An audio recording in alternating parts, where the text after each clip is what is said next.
ভুল চিকিৎসায় ঢাকার দিল্লির পাবলিক স্কুলের ও লেভেলের শিক্ষার্থী শ্রেয়সী আহমেদ ঐশীর মৃত্যু অভিযোগ সত্যতা পেয়েছে Bangladesh medical and dental council. এর আগে 2021 সালের 11 মার্চ বিএমডিসিতে অভিযোগ করেন ঐশীর মা-বাবা। জানা যায়, পরীক্ষার কয়েক মাস আগে পড়াশোনা মনে রাখতে পারছিল না বলে চিন্তিত ছিলেন 17 বছর বয়সী ও লেভেলের শিক্ষার্থী শ্রেয়সী আহমেদ ঐশী।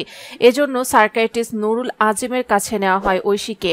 কিশোর কিশোরীদের মধ্যে আত্মহত্যার প্রবণতা বাড়িয়ে দিতে পারে এমন পার্শ্ব প্রতিক্রিয়ার ওষুধগুলো ঐশীকে দিয়েছিলেন চিকিৎসক। ওষুধ সেবন শুরুর 12 দিনের মাথায় আত্মহত্যার চেষ্টা করে ঐশী। এতে চিকিৎসক ওষুধের মাত্রা বাড়িয়ে দেন। 2.5 মাস এভাবে ওষুধ খাওয়ার পর 2019 সালের 11 নভেম্বর আত্মহত্যা করেন ঐশী।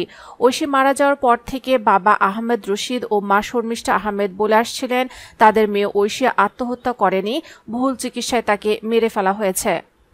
অভিযোগ পাওয়ার 3 বছর পর গত 17 June registrar doctor Mohammad Liaquat Hossain সই করা বিজ্ঞপ্তিতে বিএমডিসি বলছে, কর্নেল ডাক্তার অধ্যাপক মোহাম্মদ নুরুল আজিমের বিরুদ্ধে আহমেদ রশিদ ও শর্মিষ্ঠা আহমেদ ভুল চিকিৎসা ও অবহেলায় তাদের একমাত্র মেয়ে শ্রেয়সী আহমেদ ঐশীর মৃত্যুর কারণ উল্লেখ করে 11/3/2021 তারিখে কাউন্সিলে অভিযোগ করেন।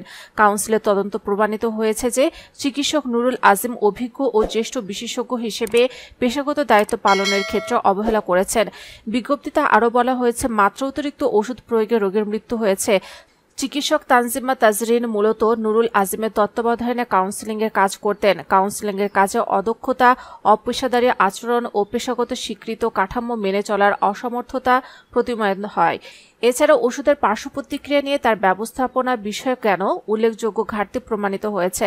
কাউন্সিলের 2010 সালের আইনের আওতায় বিএমডিসি নুরুল আজিমের রেজিস্ট্রেশন 5 বছরের জন্য ও তানজিমা তাজরিনের 1 বছরের জন্য স্থগিত করেছে, যা চলতি বছরের 28 জুন থেকে কার্যকর হয়েছে।